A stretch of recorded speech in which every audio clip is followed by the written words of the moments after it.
1860년대 초기에서 중기 사이 미국 미주리주에서 흑인 노예 부모에게서 태어난 한 아들이 있었습니다. 안타깝게도 당시 흑인은 물건처럼 취급받으며 말 한 피 값에 노예로 팔렸었습니다.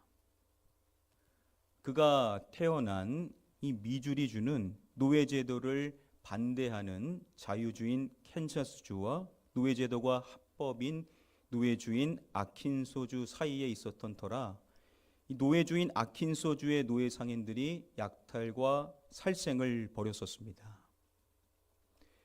그의 아버지는 이 노예제도 폐지를 반대하는 폭도들에 의하여서 목숨을 잃게 되었고요. 그의 누나 역시도 폭도들에 의하여서 희생을 당하게 됩니다. 그리고 그와 그의 어머니는 노예 상인들에 의하여 납치가 되어서 켄터키주로 끌려가게 됩니다. 이후 어머니는요, 행방불명이 되었고 이제 그만 홀로 남게 되어집니다. 졸지에 고아가 되었었던 그는 노예 가정의 주인 손에서 자라게 되는데요. 어린 시절부터 그는 허약해서 병에 자주 걸려야만 했었습니다. 지금 말씀드린 이 아이의 삶, 과연 그의 삶이 어떠했을 것이다라고 생각이 되시는지요?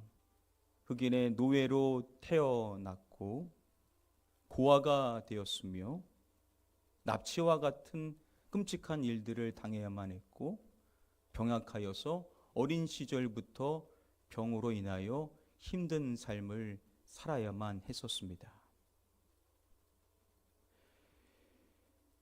그의 삶에 대한 이러한 이야기를 우리는 일반화시켜서 고통이나 아픔이라는 단어로 바꿔서 생각을 해볼 수도 있을 것입니다. 한 번 더 생각해 보면요, 사실 다 정도의 차이이지 우리 모두는 다 삶의 고통과 아픔을 가지고 있죠. 지금 이곳에도 삶의 고통과 아픔으로 인하여서 하루하루 힘들게 사시는 분들이 계실 것입니다.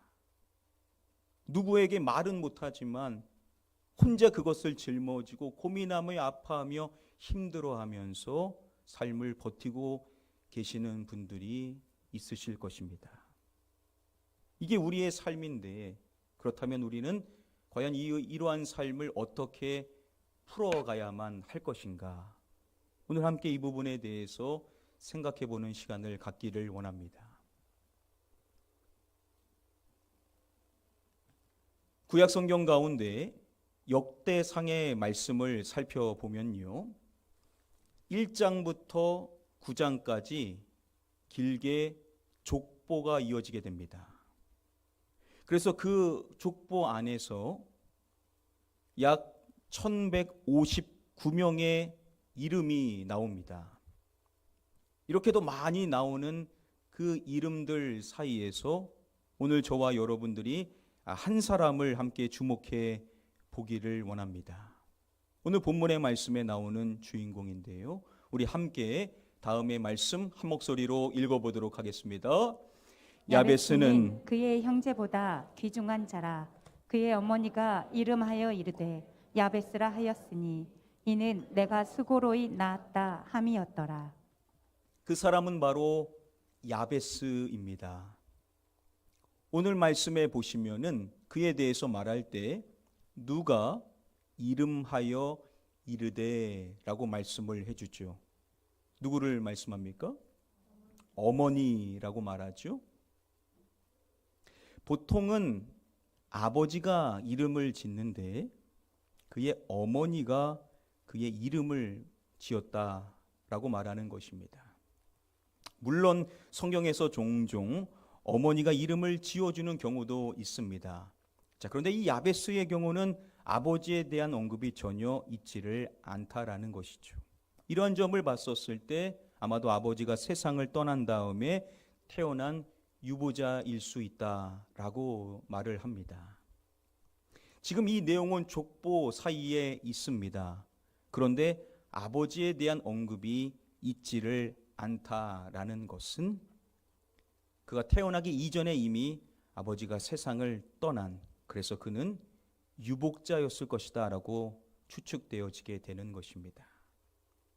아버지가 없는 당시의 삶에서 어려움이 따를 수밖에 없었을 것입니다. 그러한 아들을 위하여서 어머니가 이름을 지을 때 얼마나 고민하겠습니까? 그래서 그 어머니가 지은 이름이 무엇이라고요? 야베스라는 이름인 것이죠. 어머니가 자신의 아들의 이름을 야베스라고 지었더라는 것입니다. 한 자료를 보니까요, 2008년부터 2022년까지 대한민국 출생 신고되어진 이름 리스트 가운데 순위가 나온 것을 확인해 볼 수가 있었습니다. 2022년 5월 기준으로 봤었을 때 가장 많이 출생 신고된 남자 아이의 이름은 이준이라는 이름이고요. 그리고 여자 아이의 경우 가장 많이 출생 신고되어진 1위의 이름은 이서라는 이름입니다. 이준, 이서, 이 이름이 가장 많이 선호되어지게 된 것인데요. 자, 그런데 여러분, 어느 부모가 무슨 이름을 많이 쓰는가, 그러한 이름을 따라서 적겠습니까? 다들 다 고심하면서 각자가 정했었던 이름들이겠죠.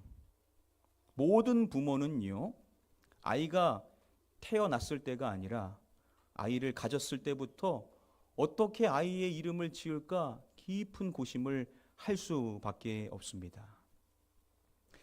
저 역시도 아이들의 이름을 지을 때 많은 시간을 고민했었는데요.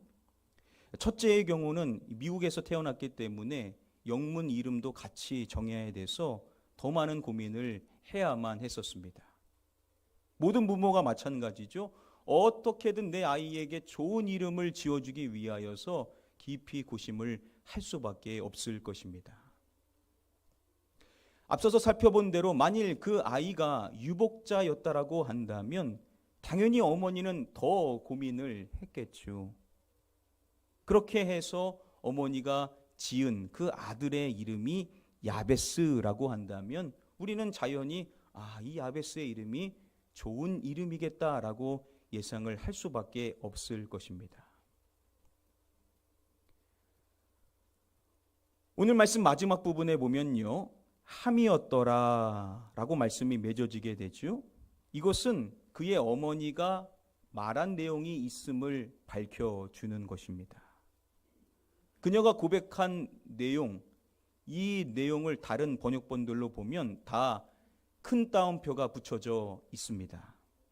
그러니까 그녀가 말한 것을 직접 인용을 한 것이겠죠. 그의 어머니 부분부터 말씀을 한번 들어보면 이렇습니다. 그의 어머니가 이름하여 이르되 야베스라 하였으니 이는 내가 수고로이 낳았다 함이었더라. 자, 여기서 이는이라는 이 표현은 왜냐하면 뭐뭐 때문에라는 이유를 밝혀주는 접속사입니다. 즉 그녀가 왜 아이의 이름을 야베스라고 지었는지 그 이유에 대해서 밝혀주는 고백을 한 것이죠. 그녀가 이렇게 말한 것입니다. 내가 어떻게 낳았다라고 고백을 한 것입니다. 내가 어떻게 낳았다라고요? 수고로이. 이 수고로이라고 번역이 된 이 히브리어 원어 오체브라는 히브리어 단어인데요. 그 뜻은 고통을 의미합니다. 그래서 다른 번역본들로 보면 고통 중에라고 번역을 합니다. 내가 고통 중에 낳았다라는 것입니다. 이것은 단순히 상고에 대한 이야기만을 하는 것이 아님을 학자들은 말합니다. 이런 식으로 설명을 하는데요. 지나친 상고는 일반적으로 커다란 불행과 재난의 상황에서 일어나는 것이며 성경에서 이는 한 가문의 몰락을 상징하는 것으로 여겨지기도 했다. 그런 의미에서 본다면 본문은 야베스가 재난과 고통의 상황에서 태어났음을 보여주고 있다고 할 수 있다라고 설명을 합니다. 지나친 상고는요, 커다란 불행과 재난의 상황에서 일어나는 것으로 한 가문의 몰락을 상징하기도 했다라는 것입니다. 자, 그런 점에서 봤었을 때 지금 여기서 말하는 이 야베스의 경우는 바로 재난과 고통의 상황에서 태어났음을 보여주는 것으로 해석을 할 수가 있다라는 것이죠. 지금 그의 어머니가 고백한 이 내용은 단순한 상고의 내용이기보다는 그가 태어난 상황이 재난과 고통의 상황이었다라는 것을 나타내 준다라는 것이죠. 물론 추측이겠지만 이것이 맞다라고 한다면 지금 그가 태어난 그 가정의 상황이 매우 좋지 않았다라고 우리는 생각을 해볼 수가 있을 것입니다. 중요한 점은요, 지금 이 이야기를 하는 그의 어머니의 이 고백은 자신의 아이의 무엇을 정할 때 했었던 내용이라고요? 이름에 대해서 정할 때 그렇게 말을 했다라는 겁니다. 즉 자신이 아이의 이름을 정할 때 내가 고통 중에 나왔다라고 고백을 하면서 자신의 그 아들의 이름을 뭐라고 진 것입니까? 야베스라고 이름을 지었다라는 것입니다. 앞서서 말씀드린 이 수고로이라고 번역이 된 이 단어, 고통을 의미하는 히브리어 원어 오체브라는 단어인데요, 야베스의 히브리어 음역은 야베츠입니다. 야베스, 이 야베츠는 이 고통을 의미하는 오체브와 똑같은 자음 3개로 되어 있습니다. 자, 그래서 이 야베스라는 것은 곧 고통과 긴밀히 연관되어 있다는 것을 우리가 생각해 볼 수 있는데요, 이 야베스라는 이름의 뜻이 무엇이냐, 학자들 간에 조금 이견은 있지만요, 다음의 자료를 보면 이렇게 말합니다. 그는 고통, 고생을 만든다, 슬프게 비탄하게 하다라는 뜻을 갖고 있다라고 말합니다. 그는 고통을 만든다, 그는 고생을 만든다, 슬프게 하다, 비탄하게 하다라는 뜻을 가지고 있는 이름이 무엇이라고요? 야베스라는 이름이라는 겁니다.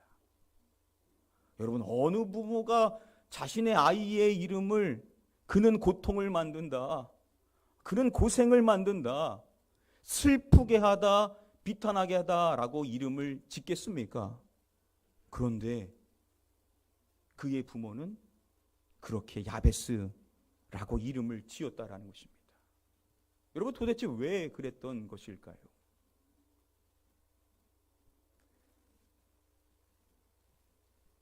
야베스는 고통과 슬픔을 운명적으로 안고 태어난 아이로서 앞날이 결코 순탄하지 않고 불행할 것을 암시하는 것이다 라고 설명을 합니다. 그의 어머니는요, 그 아이를 어떻게 간주했냐면 고통과 슬픔을 운명적으로 안고 태어난 아이로 간주를 했다라는 겁니다. 그래서 이 아이의 삶이 앞으로 어떨 것인가, 이 아이의 삶은 결코 순탄하지 않고 불행할 것이다 라는 것을 암시하고자 아이의 이름을 야베스라고 지었다라는 것입니다. 얼마나 그 어머니의 상황이 안 좋았으면, 얼마나 절망적이었으면 그랬겠냐라는 것이죠. 자, 정리해 보면요, 이 야베스라는 이 사람, 첫 번째로 유복자일 것이라는 겁니다. 그리고 두 번째로 어머니에게 큰 상고를 주었고, 세 번째로 그가 태어난 상황은 재난과 고통의 상황이었을 것이고, 마지막 네 번째로 그 아이는 어머니로부터 고통과 슬픔을 의미하는 이름을 갖게 되었다라는 겁니다. 그래서 그의 인생이 어떨 것인가? 앞날이 불행할 것이다 라고 여겨졌다라는 것이죠. 어머니가 그렇게 생각했다면 다른 사람들은 어떻겠습니까? 다 똑같이 그렇게 생각을 했겠죠. 여러분, 우리의 삶이 이 야베스의 삶이었다라고 생각을 해보시기를 바랍니다. 태어났을 때부터 고통을 주는 인생, 고생을 주는 인생, 슬프게 하는 인생, 비탄하게 하는 인생을 살아야 한다는 이름을 부여받은 내 삶이 얼마나 한탄스럽고 절망스럽겠냐라는 것입니다. 자, 그렇다면 그의 어머니의 예상대로, 사람들의 생각대로 과연 야베스는 그러한 고통과 슬픔의 인생을 살았을 것인가? 오늘 본문 말씀을 보면 이 야베스에 대하여서 먼저 중요한 이야기를 해주면서 말씀이 시작을 합니다. 우리 다시 한번 함께 말씀을 한 목소리로 읽어보도록 하겠습니다. 야베스는 그의 형제보다 귀중한 자라. 그의 어머니가 이름하여 이르되 야베스라 하였으니 이는 내가 수고로이 낳았다 함이었더라. 우리가 앞서서 살펴본 이 이름에 대한 이야기가 나오기 이전에 먼저 야베스에 대하여서 말씀이 이야기해 주는 것입니다. 야베스는 그의 형제보다 어떠한 자라라고 말씀이 시작을 하는 것입니다. 어떠한 자라고요? 귀중한 자라. 이 귀중한이라고 번역이 된 이 히브리어 원어 카바드라는 단어입니다. 다른 말씀들을 보면 존귀한이라고 번역이 된 단어가 똑같은 단어입니다. 그래서 개역 한글은 존귀한이라고 번역을 했습니다. 귀중한, 존귀한, 존경받는 여러 가지 의미로 해석될 수 있는 단어입니다. 오늘 말씀이 야베스에 대해서 말할 때 뭐라고 말하냐면 야베스는 그의 형제보다 카바드, 존귀한 자라라고 말씀을 한다라는 것이죠. 다시 말하면 그는 형제들 가운데 가장 존경받는 그러한 삶을 살았다라고 말씀이 이야기를 한다라는 것입니다. 아니, 이 야베스는 유복자이고 어머니에게 큰 상고를 주었으며 재난과 고통의 상황에서 태어났고 고통과 슬픔을 의미하는 이름을 부여받아서 당연히 불행한 인생을 살 것이다 라고 여겨지는 자였었는데 도리어 야베스는 형제들 가운데 가장 존귀한 자가 되었다라고 말씀이 이야기를 한다라는 것이죠. 우리는 당연히 이 말씀 앞에서 도대체 어떻게 그의 삶이 가장 존귀한 인생이 될 수가 있었는가? 누구보다도 고통의 삶을 살 것이라고 여겨졌었던 그의 삶이 어떻게 존귀한 삶이 될 수 있었던 것인가? 우리는 반드시 질문을 해봐야만 할 것입니다. 오늘 본문의 말씀을 보면 이어지는 내용에서 야베스가 한 것이 무엇인지를 말씀이 밝혀줍니다. 다음의 말씀까지 들어보면요. 야베스가 이스라엘 하나님께 아뢰어 이르되 주께서 내게 복을 주시려거든 말씀이 이렇게 이야기를 하죠. 야베스가 하나님께 이것하여 이르되 라고 말씀을 해줍니다. 뭐 했다라고 말씀합니까? 아뢰어 라고 말씀을 해주죠. 이것은 그가 기도를 드렸다라는 것을 나타냅니다. 야베스가 무엇을 했냐면 하나님께 기도를 드렸다라는 것입니다. 오늘 말씀 안에서 야베스가 한 것이라고는 이것이 전부인 내용입니다. 우리에게 무엇을 이야기해 주는 것이겠습니까? 야베스가 이름의 뜻이나 사람의 기대와는 달리 다른 형제들보다 영화롭게 되고 존귀한 자가 된 비결은 바로 기도임을 이야기한다라는 것이죠. 그의 어머니가 이름을 부여한 대로 모든 사람들이 예상했던 그러한 불행의 삶과는 달리 오히려 다른 형제들보다 영화롭고 존귀한 인생이 될 수 있었던 비결은 무엇이라고요?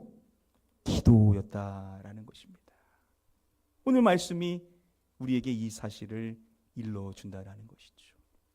수많은 족보들 사이에서 이 야베스의 이야기를 통하여서 우리에게 알려주는 사실이 무엇이냐?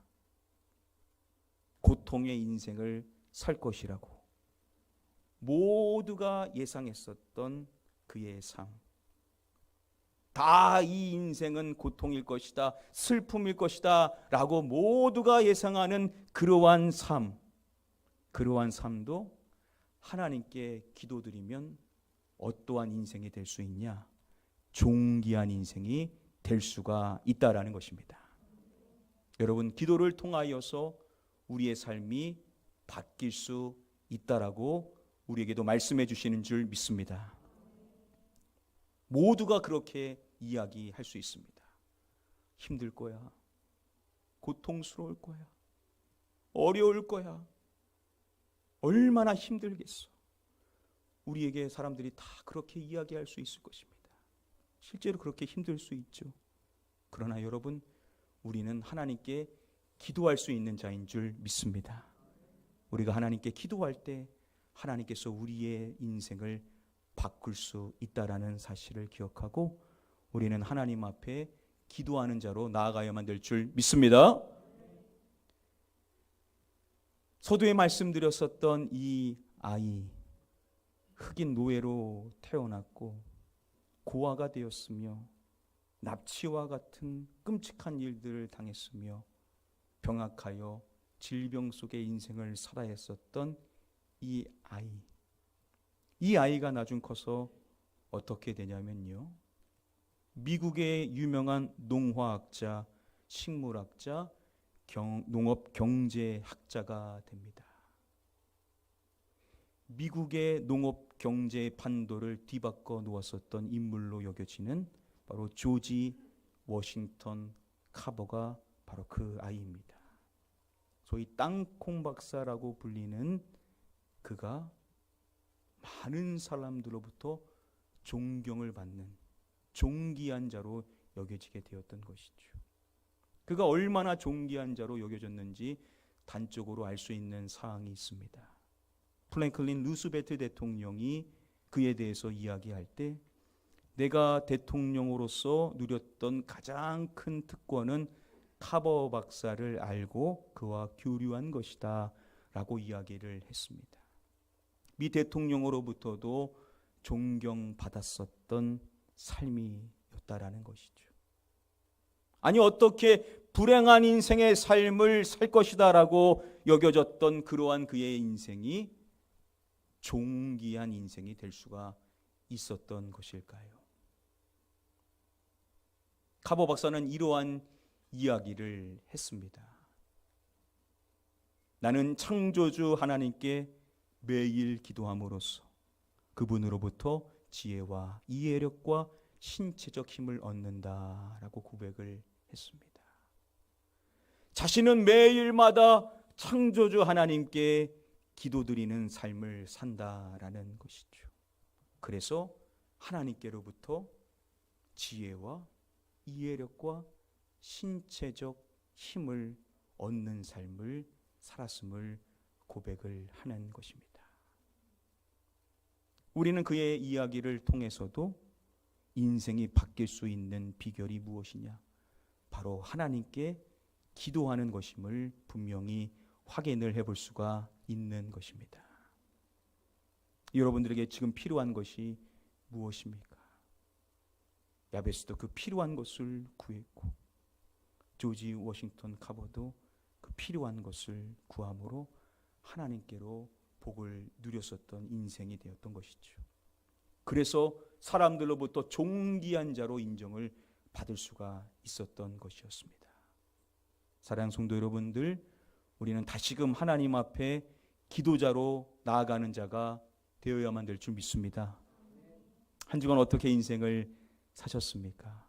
조금이라도 더 기도해 보려고 많이들 노력하신 줄 압니다.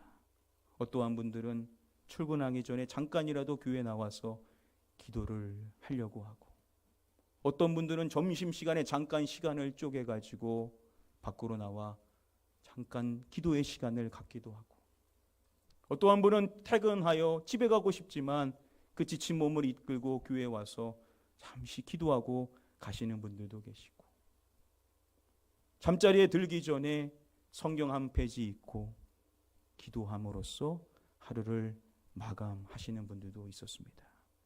그렇습니다. 여러분, 우리는 어떻게든 우리의 바쁜 인생의 삶 속에서도 하나님께 기도하는 시간을 만들어서 규칙적으로 기도를 해야만 될 줄 믿습니다.